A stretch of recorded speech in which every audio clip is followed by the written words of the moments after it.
right. Okay, that's new. Never heard that announcement. We're official now. Yeah. I'll stop swearing, maybe. Okay, we are recording. People are starting to come in now, and I am going to go live in Facebook. So just give me one moment, everyone. Let's get this going. And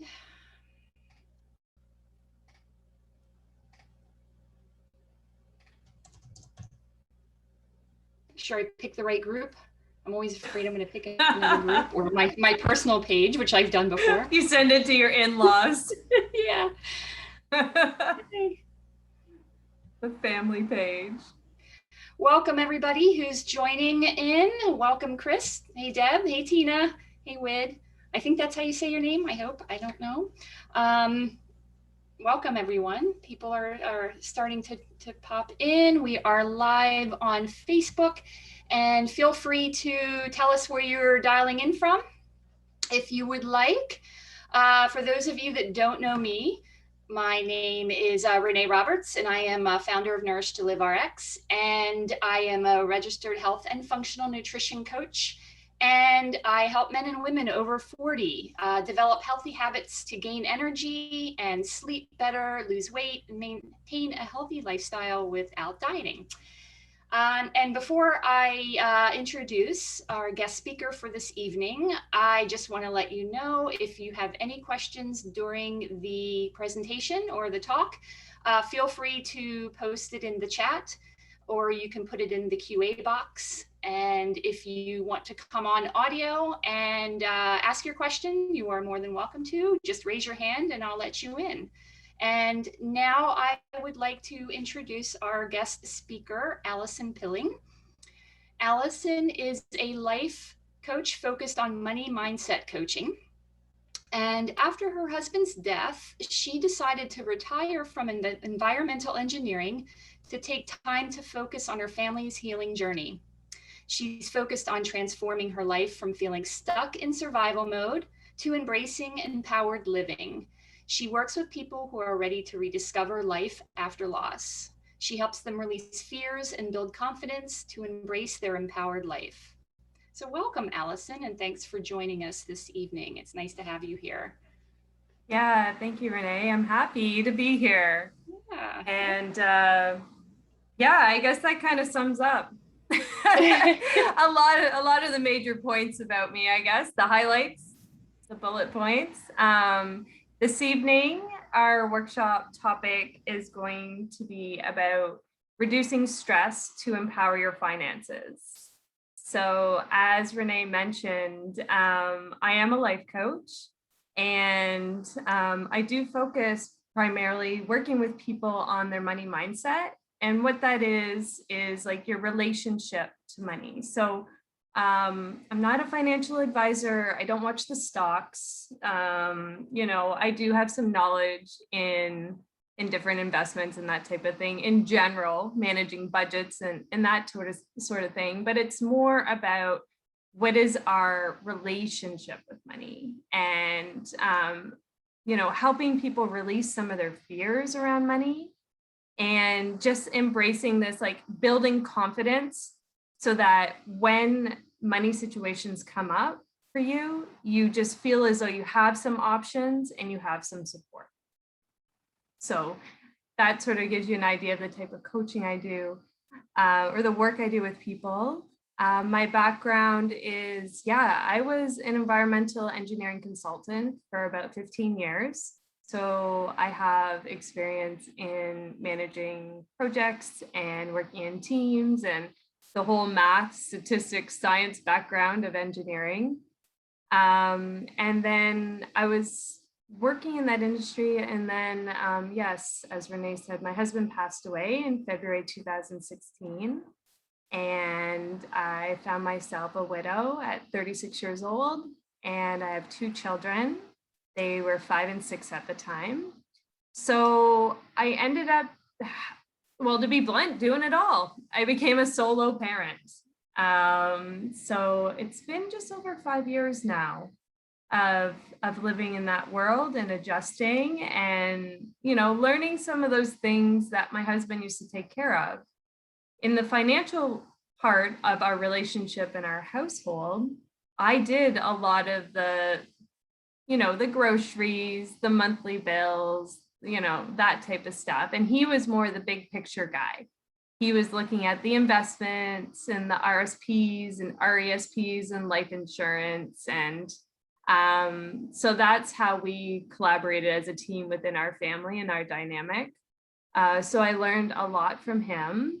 And then, eventually had to take that role and move through that myself. So in that process, I realized I had a lot of interesting money beliefs around money, what money means, my thoughts around it, that type of thing. So I really had to look at my relationship with money. And when I left my engineering career and entered the world of coaching and being self-employed, I had to really take a look at what my money beliefs were and what I was comfortable doing. So I just want to say thank you for everyone that has joined us today. And what I have planned for us is it's a workshop. So it's just going to be me, talking a bit about a few topics and concepts. And then I have a few exercises for us to run through. I would love if you guys could have access to a pen and a piece of paper of some sort. I don't have any official slides. I didn't, bring a handout or anything like that. I know a lot of the times money and finances is a very heavy topic.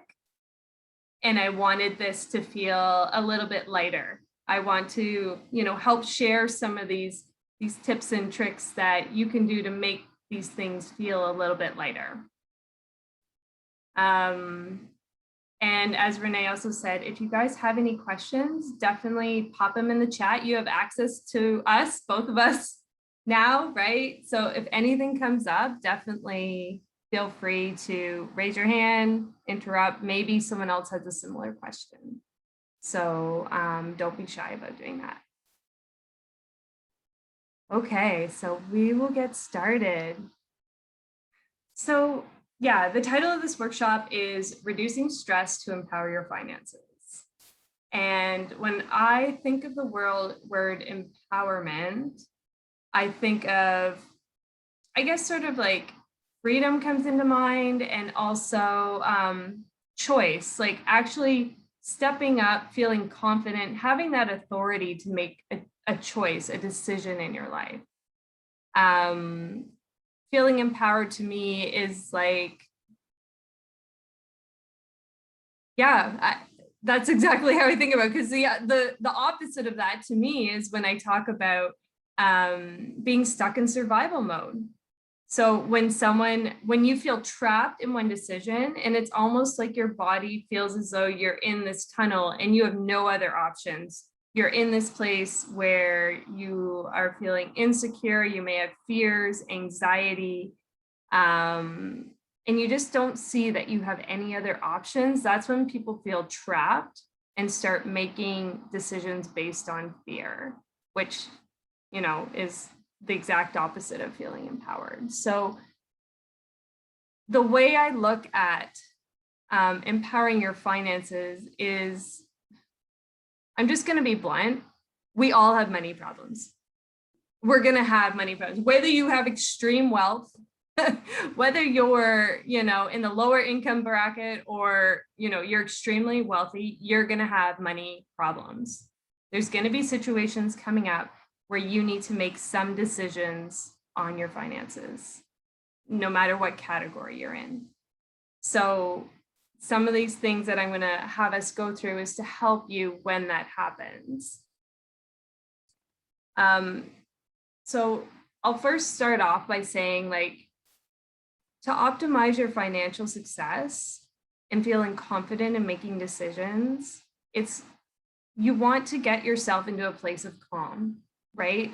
That is when our bodies can like take in information and actually start thinking about different options we have. So I guess in the coaching world, we talk about operating in sympathetic mode, like sympathetic nervous system. So that's when you're in your fight, flight, or freeze mode, or in your parasympathetic, which is rest, digest mode.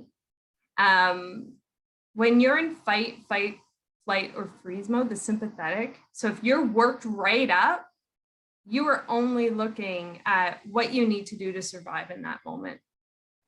So the key to getting yourself into a place of calm so that you can actually allow your body, your nervous system, to let your brain actually think about these other options you may have, or reach out to these other supports, and that type of thing actually opens a whole nother world for you.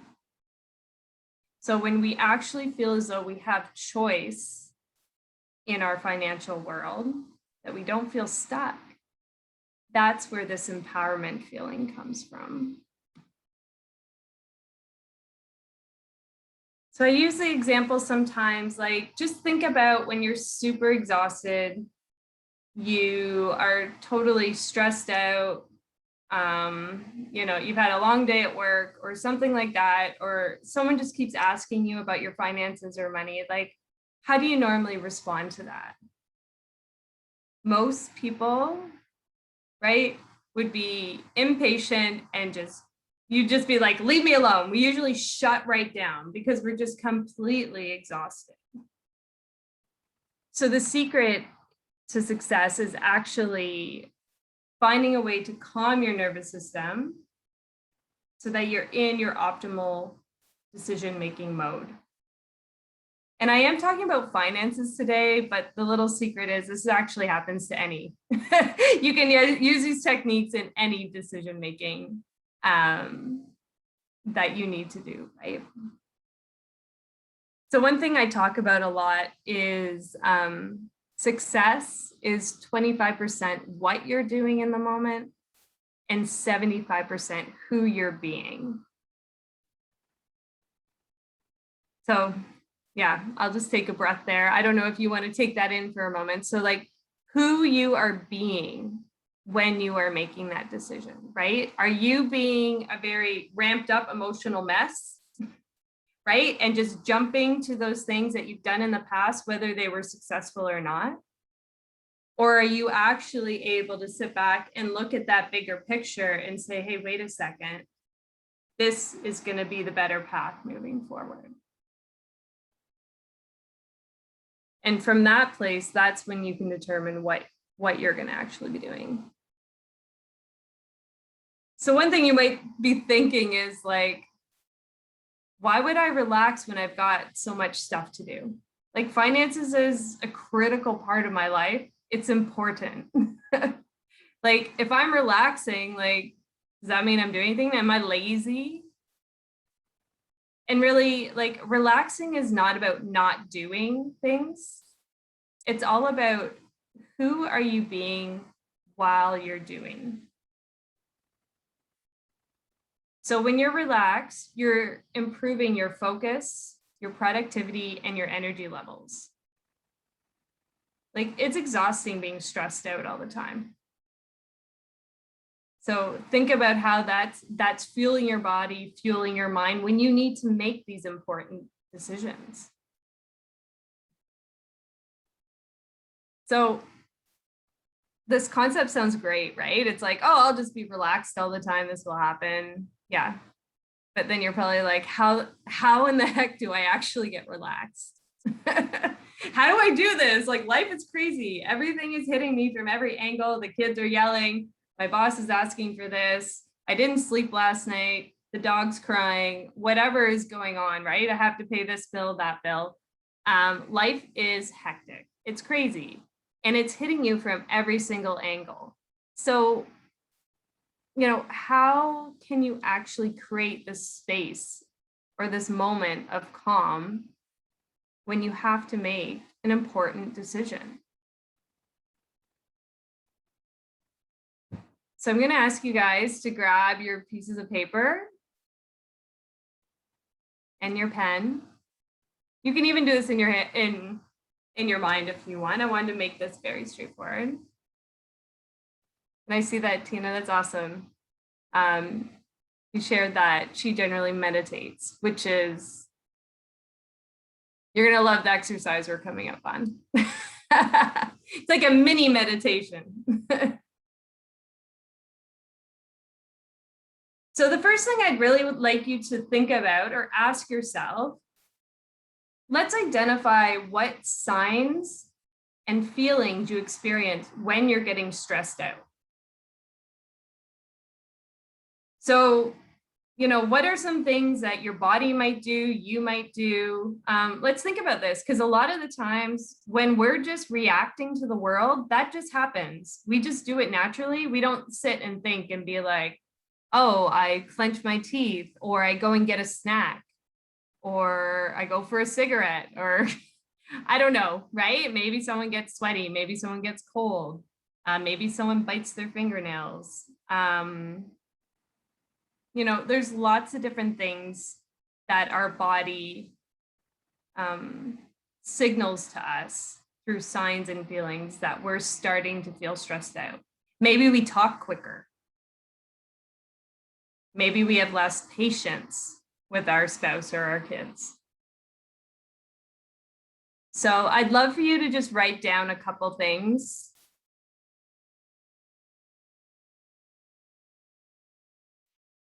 And if you're struggling with this, another tip would be like, pretend I was being you and you were telling me how I would feel getting stressed out. Like, would I be, breathing heavier, heart rate goes up, maybe a little, like I said before, a little bit sweaty, right? Maybe a little bit angry, frustrated.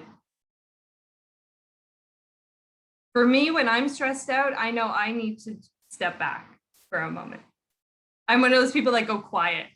I go quiet until I explode. So people might know that about me if they're a little closer to me. Oh no, she's quiet. Look out. We don't know what else is coming. Okay, so now that you kind of have an idea of some of what your signs and signals are, right? You're building a little bit of self-awareness. I want you to write down what your top 3 stressors are in your life right now. So here you are, you're at, Empower Your Finances workshop. So maybe financial, maybe career, maybe your kids are driving you crazy because they're home all the time now.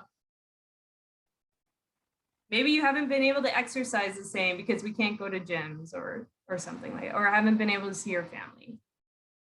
But if you want to list your top 3 stressors,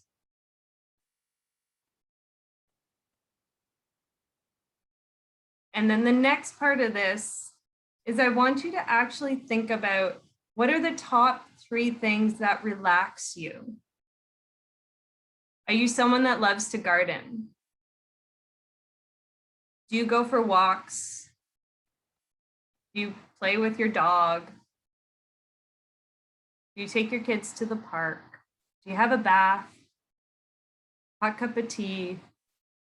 Read a book? For me, listen to heavy metal music. So I get really quiet and then I pound heavy metal music in my head. Bubble bath Mondays. Awesome. That's great, Nat. I love that. I know. Minimum 2 hours. That must be a hot tub.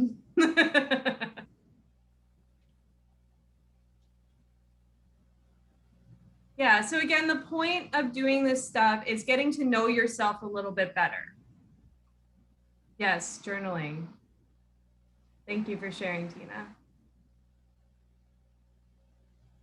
We're trying to learn a little bit more about ourselves because the point is we don't want to get to that place where, we're about to explode and we make a decision that even 24 hours later, we regret.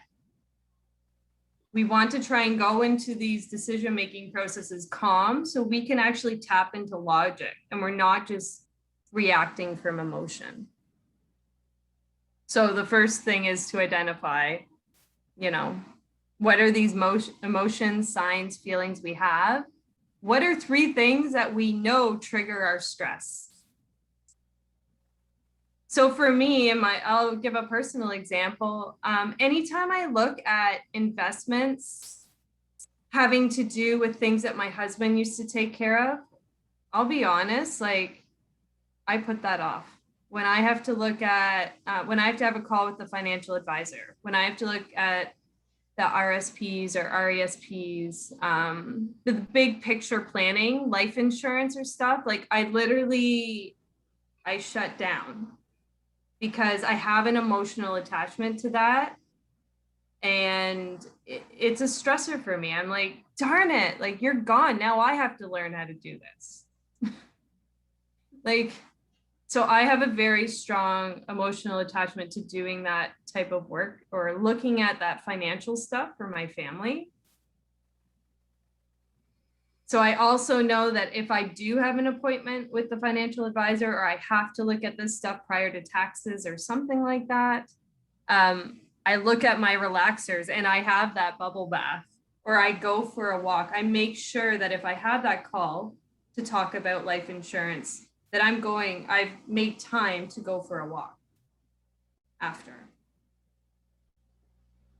Or even before, to get myself in that right place to handle that type of information. Because I want to be in the best place possible to support myself and my family and to make decisions that I'll be proud of.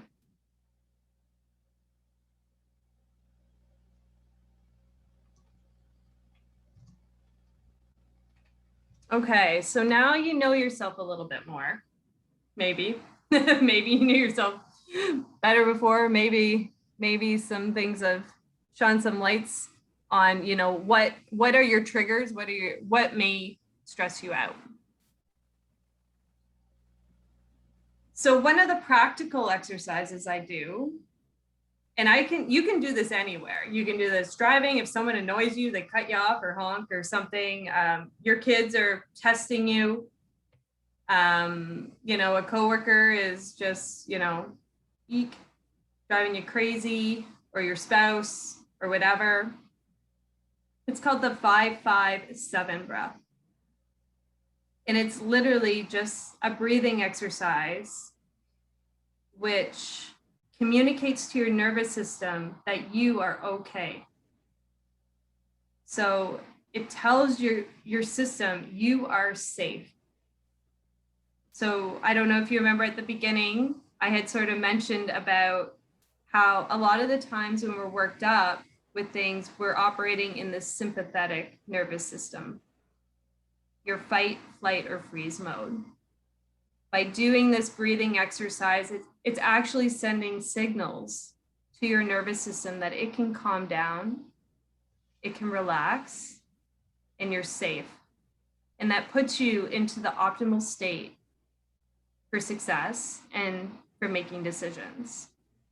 You'll even see it with like pro athletes and stuff like that. What do they do before they go and do their event or whatever? They take a deep breath, right? You'll see the runners, divers. I don't watch a lot of golf, but I would assume there's a lot of focus in that, right? You take a couple centering breaths. Okay, so the 5-5-7 breath. It's super easy. And even if you get the numbers mixed up, that's okay. If you go out there and be like, I can't remember what Allison said. I don't remember the number. The point is that, so you do an inhale, a hold, and then a release. So you inhale for 5 seconds, hold for 5 seconds, and then your exhale is 7 seconds. Your exhale is longer than your inhale and your hold. So what I typically do is I'll do 10 rounds of this. And it totally resets my system. It sounds so simple. Sometimes I only get to 6 rounds and I'm like, oh, I'm good. I'm ready to go. But there's something about, like I said, it's a little bit meditative, right? Because you're tuning into yourself. It's giving you something to focus on. The breath slowing down, you're nurturing your body, and it's communicating to your nervous system like you are safe, you are okay.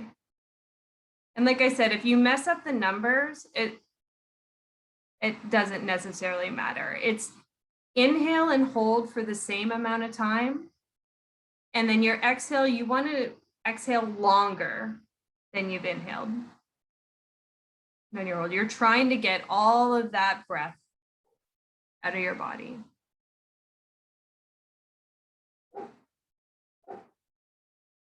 So that is one of the magic tricks that I use. And I'll tell you, I've been working with clients and myself, and it sounds so simple, but it does some remarkable things. And like I said, when you've already looked at those things that are your stress triggers, these moments or conversations, if you know something's coming up, if you know you have a conversation that you're kind of like, I don't know, doing this has been really great. Like one of my clients, she worked for CAS, like the Children's Aid Society. And so she picks up children and takes them out for activities. So they get to leave their foster care, they get to go out. And some of those outings are heavy, right? There's some heavy conversations, there's some things going on. And we had talked about doing this. And she told me, she's like, Allison, like I do this in my car before I go and meet with the child, just to put her in that space. It gets her transition from whatever she was doing. Maybe she had a difficult drive there. Maybe she had, an annoying phone call earlier, but it puts her into that grounding space to be with that child in that moment. And then depending what happens during that visit, she may need that she needs to reset afterwards as well. So we'd do it again. And again, like if you do this 10 times, it literally takes 2 minutes. And you don't have to tell anyone you're doing it, which is the beauty of it. No one even needs to know you're doing it. Yeah, so I'll just, I don't know if I can put it out there for a moment. If anyone has any questions before I go on to the next little part. I do have a comment. The breathing exercises really do help for so many things, because I focus on sleep, and it really does help even when you're just trying to relax to go to bed as well. Yeah. Just doing a breathing exercise. So I can attest it really does help. Does anybody have any questions? Oh, Tina mentioned she does humming. Oh. And That's uses neat. the 4-7-8 breath. So 4-7-8 is another one. There's a lot of different breathing techniques out there. There's the coherent, which is 6 in and 6 out. Some people can't hold their breath and pause. So it's better to just breathe in and breathe out. But I think that still helps, right? Like even if they can't hold their breath for that time. Yeah, I think some of it is the sort of the meditative centering of it, right? And then we're also tuning to our breath and which calms our nervous system. So like I said, if it's not being done perfectly 5, 5, 7, I think it's just like an easy sequence of numbers they were trying to think about. I personally have not tried all the different combinations, but I do find that when you take that moment to just focus for a moment, and you're doing it intentionally. I guess that's one of the things too, right? Like sometimes, a lot of the times we go out throughout our day and we don't think like, oh, I need to take a breath now. Oh, I need to, inhale now, exhale now. Like It just happens. So it really helps us to tune back into our bodies, tune into ourselves, kind of say, I'm nurturing you, I'm listening to you before going on to the next thing. Yeah, it's really great to use also if you're changing tasks. If you're in a job or a role where you're multitasking, right? And you're jumping from one task to another, to do a couple of those breaths in between, like it's really good to shift, transition into something new. And Tina mentioned the humming stops you from thinking. So nice little tip there. Thanks, Tina. I know. That's great. Yeah, sometimes our minds, that's part of it as well. Like sometimes our minds get really busy. And a lot of the times they go into the worst case fear scenario. And then we don't see those other options. So yeah. Okay, I see it's 8 o'clock. I have one other thing that I can share with everyone. If you'd like to do that. Sure. So that what I talked about before were just a couple of things to help you bring a little bit of self-awareness and some techniques to actually calm yourself when you need to make one of these big decisions, right? Because we know that the only person we can control is ourselves. We don't control what is going on around us. I like to think I do, especially as a parent. It turns out my children remind me very often that I am a guide. I'm a loving guide and mentor, and I'm a resource for food.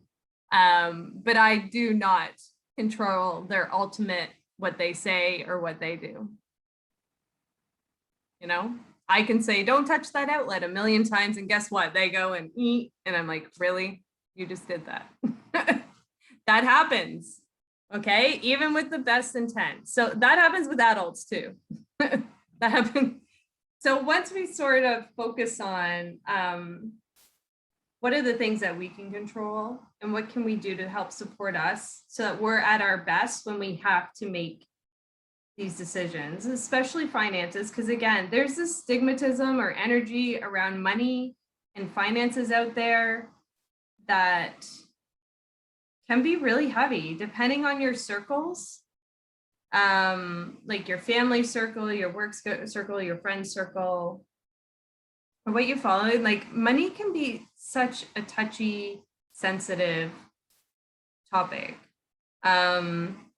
It actually just made me think, a friend of mine, she refers to herself as the queen of uncomfortable because she has lots of conversations about grief and money. And I was like, hey, maybe I'm the princess of uncomfortable because that's my world as well. It's grief and money is where I do most of my work in my coaching world. And I find if we remove the stigmatism around it and just have these conversations, then people can actually look at the facts as to where they are instead of getting lost in the what ifs. And, you know, let's really look at the facts and then look at what our options are from this place. Because 9 times out of 10, you are going to have more than one option. But a lot of the times we don't see it because we're so worked up in our emotional state or, you know, defaulting to what we've always done. We haven't taken the time because money feels yucky. We don't want to look at our money. We don't want to, we just want it to magically appear. But unfortunately, or fortunately, I don't know, it takes some work. And the reality is like money itself is neutral. It's what emotion we attach to it. Money is neither good nor bad. It's not evil. It's neutral. Like we could be trading rocks. We could be trading high fives.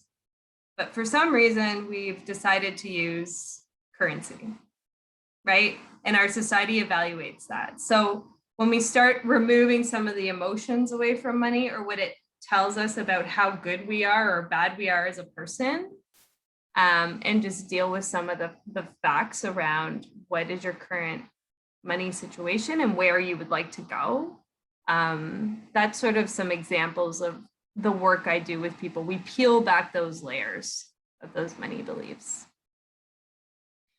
So in this exercise, you know, I did talk about focusing on yourself and that, but the reality is like, we don't have to do this alone. And a lot of us, you know, there's no expectation to be totally alone on this journey. And for some reason, in my generation, I feel as though like we were taught to be brought up in these silos. Like we all have to be self-sufficient. And even myself, like I'm an independent, strong woman, you know, I went into engineering, I built an engineering career, I have a family and all this stuff. I'll do it my own darn self.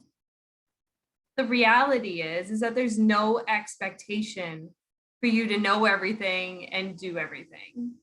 Everyone has strengths and weaknesses. You know, we have them ourselves, and so do others in our lives. And the best way to maintain your focus and your productivity and achieve success is to partner with people that complement your skills and share your values. So I'll say that again, they have the same values system as you, but they have complementary skills. So those are the types of people that you want to surround yourself with. And maybe you're fortunate enough to be in a place like that, or maybe you don't see that quite yet. Those people are out there. So this exercise, I just wanted you to think about identifying some people or some things that could be in your support system so that you don't feel alone. I don't want you leaving tonight and being like, oh, Allison had some okay ideas. I just sit in my car and I take some breaths and I'll be all good. Like, no, let's not stop there. I want you to take a moment and I have a couple questions I'm going to ask you, and you're welcome to share in the chat. You're welcome to ask questions, or you're welcome to just think about it or write it on your piece of paper. But these are just some things for you to think about. So where are you most desiring financial support in your life? You came to this workshop for a reason. I don't know, it could be a million different reasons, but finances was in the title. Is there a particular area in your finances where you feel you need support? So maybe that could be learning to assess and manage finances. Maybe it could be learning to embrace the possibility of abundance. Evaluating financial decisions. Like, is there an area in your finances where you're like, I just wish I had some help?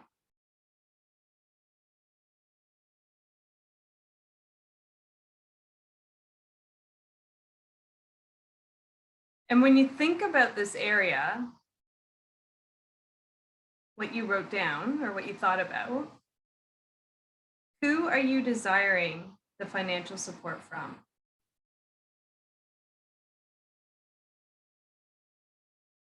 You know, you might be just saying like, so I'll use a personal example. My dad's an accountant.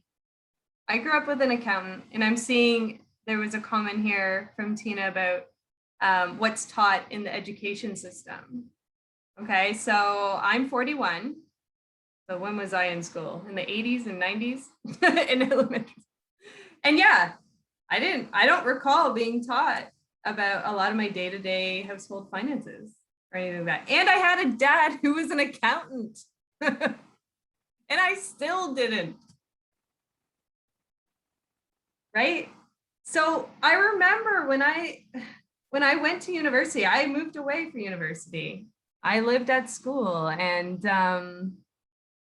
I remember like even just signing up to get, like I had a bank account. I did have a bank account, but even trying to figure out like how to get my phone connected. Back then we actually had landlines. I didn't have a cell phone, right? And so it's like, how do you do that? How do you get internet? And then I started living on my own in like apartments, and it's like, how do I connect hydro? How do I file my taxes? Stuff like that. And then even when I graduated and I bought my first house, like I had no idea where to even start for mortgages. My husband, his father was also an accountant and worked for a bank. So he had actually taught him some stuff. So I learned a lot of that from him, but like I grew up with an accountant for a dad and I didn't know this. So, you know, when I think about it, I was like, oh, I wish my dad had taught me some of this stuff. I was fortunate that my spouse taught me some of this stuff. Maybe you have a friend that has some knowledge in finances, or maybe you look at them and say, wow, like you really got your act together. Or maybe you want to be totally neutral and you are desiring the support from a professional. But actually thinking about what do you want and who do you desire to have this conversation with? Maybe your parent is too close and you're like, whoa, no, like I'd really rather talk to, you know, a banker, you know, a professional of some sort, a coach, a banker, an accountant, financial planner, something like that. Or maybe you're comfortable and you really wish you could get some knowledge and information from your parent or a loved one. Or maybe you feel alone in your marriage or your partnership and you're like, I wish my spouse would help out a little bit with this. Right? So it's about identifying who is that person you're longing for to get, like you're hoping can help you out. So the next question is, what would having this support do for you? If this individual, this person would actually say, yeah, sure, I'll help you out with this. What would that do for you in your life?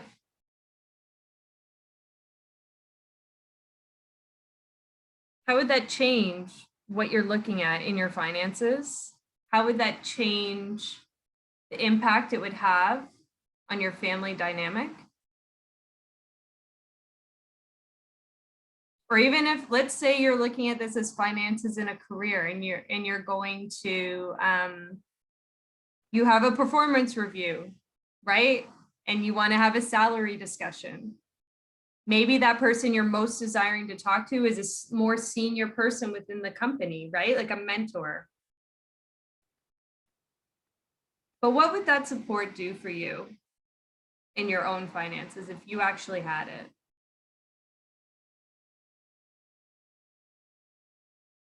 So this is the fun question. Now that you've identified where you want support, who you'd like that from, and what change or impact that would have in your life, what would you have to let go of to ask for support? What is that story in your mind? You know, they're too expensive. They'd say no, I'm embarrassed. Right? If they knew this about me, I'd be embarrassed. Or it's too expensive to talk to that person.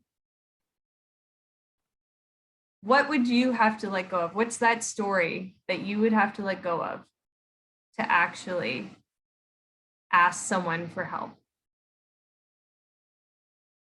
Or maybe no one's out there. No one's out there that knows this type of stuff.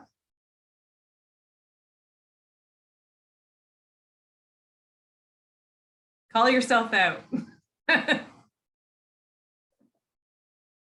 What is that story playing?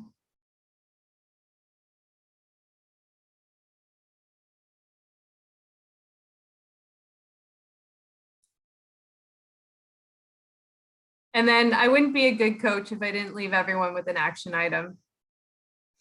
That's what we do. We propel people forward. And so the last question is, now that you've gone through this and you've identified exactly where you need support, who would be a good person to help you with that? what impact that's going to have on your life. What's holding you back? And is it even legitimate? My last question for you, or your action item, is when are you going to reach out to this person and ask for them? Ask for them to help you and be specific. Maybe it's an email or text tonight. Maybe it's a phone call tomorrow. Maybe your action item is to ask someone for a referral to a financial advisor or a banker. Maybe it's connecting with a coach, right?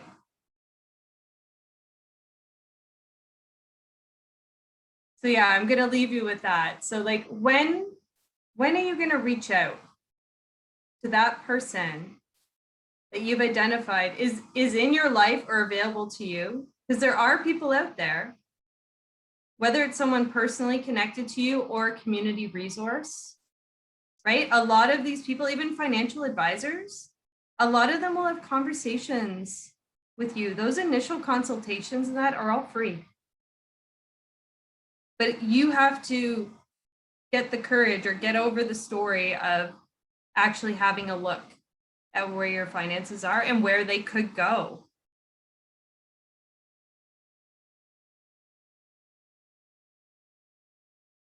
So yeah, I don't know if anyone wants to share their action item with us. That'd be fun. I will not, but I will not. but I will say that this is very interesting because I am not, and there's some on the call that actually do know me.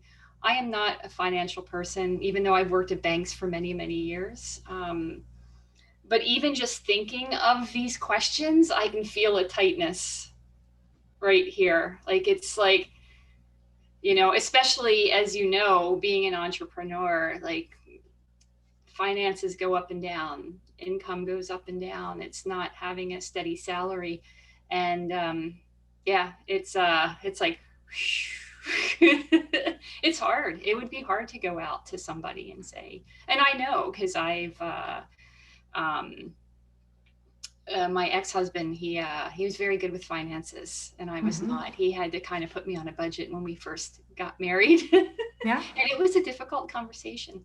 It's very difficult because I came in, you know, being self-sufficient and everything just kind of working out, but not really, because I just didn't really care. I didn't really think about it.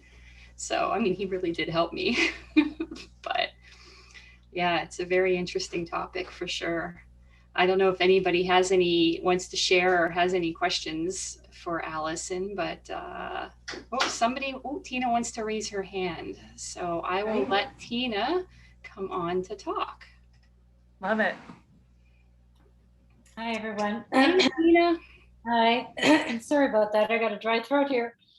I'm myself too. I've worked with Renee as well, and you know, very aware of financial advisors and everything. But when I mentioned about the education and the money management, I'm reading Rich Dad, Poor Dad. Again, I've had this book and for years, and I read it and put it down and really didn't action anything, you know, from it. But I figured I have this time right now because I'm not working as well. And it's like, well, it's a good exercise because they put you through, it's like you have 4 quadrants. One is income, the other quadrant is expenses and assets and liability. And it's interesting because we all go to, okay, well, this is what we make. And then we have, of course, you know, we want to buy a car, a house, all that stuff. And you list all your liabilities. So I went through that exercise and it was really shocking because, you know, what they say next is that, you know, we're basically, you know, a rat race. We're living in a rat race doing it that way. Instead, we should be looking at other ways of like looking at passive income, you know, investing properly where you get dividends from your stocks and, you know, buying instead, you know, rental property, all that sort of thing. So I thought it was quite interesting with that. But, you know, at that point, I mean, with some of the things, yes, I can do, but with a fixed budget, one way I'm looking at it is also selling things that you're not, asking the question, do I really need to buy this? So, I mean, working on a budget, it's like not making the same income. And that's a question I always ask, do I really need to buy that? And selling stuff on Marketplace. So that's what I'm doing to get rid of things and, make some cash. So anyway, that's all I have to say, but thank you.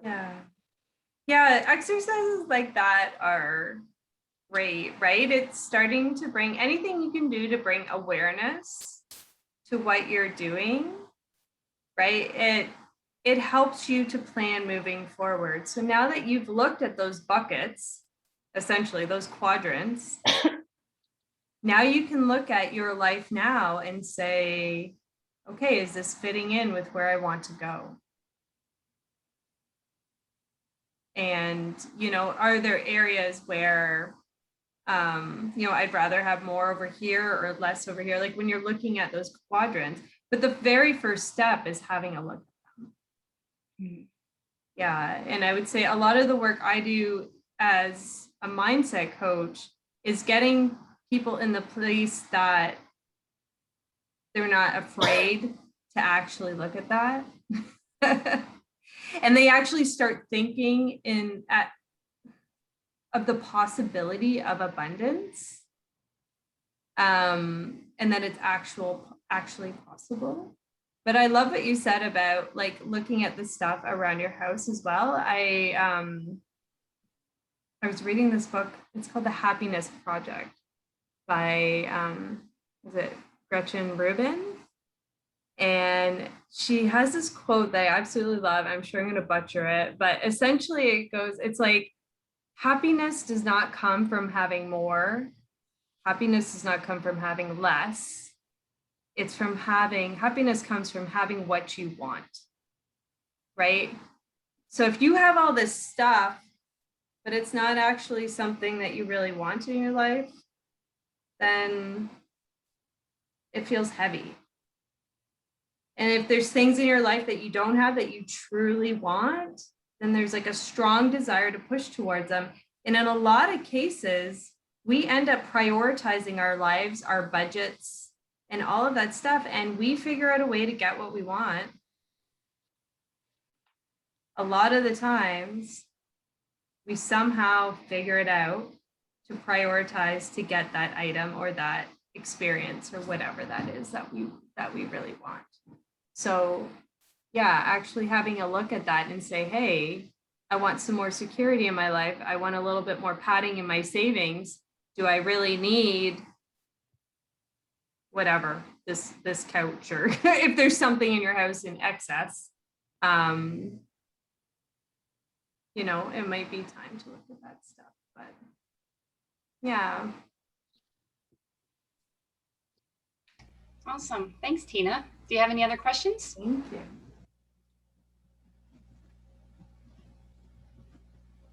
Okay. Does anybody have any questions? Deborah had made a comment that she was talking to her financial advisor today about,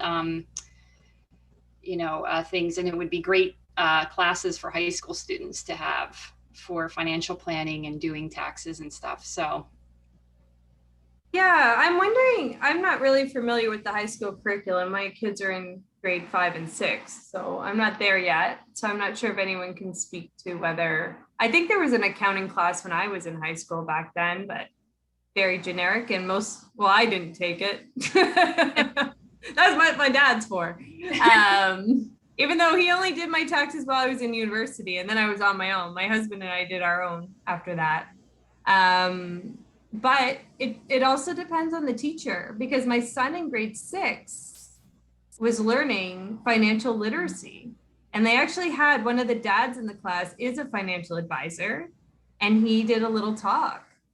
And his class is, my son's in grade 6, but it's the adventure class here. So it's multi-age learning. So it's grades 4 to 6 are all in the same class. So yeah, they had an actual talk. And I remember my son was like on me about using my credit card. And I was like, well, sweetie, you can use, like, I use a credit card, but I only spend the money that I have. And then I get points.